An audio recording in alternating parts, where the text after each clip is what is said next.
দিদি, এই দিদি, ওঠ না, দেখ তোর ওই ডেড বডির খবর এসছে বোধহয়।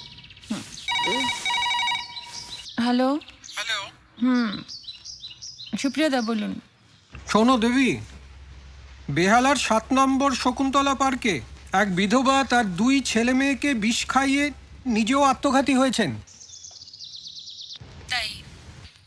কিন্তু সুপ্রিয়দা, আপনি যে বলেছিলেন উর্মিলা সান্যালের বায়োগ্রাফি ছাপা হবে, আমি তো ভেবেছিলাম জীবনে এই প্রথম আমি লাইভ ফটোগ্রাফি শুরু করব। কি হলো? হ্যাঁ হ্যাঁ বলেছিলাম ঠিকই দেবী, কিন্তু ওনাকে আমি কিছুতেই ধরতে পারছি না। তোমার মাদার গডেসের ফটো তুমিই কভার করবে। এটা আমার স্বপ্ন সুপ্রিয়দা। এটা আমার প্রমিস দেবী।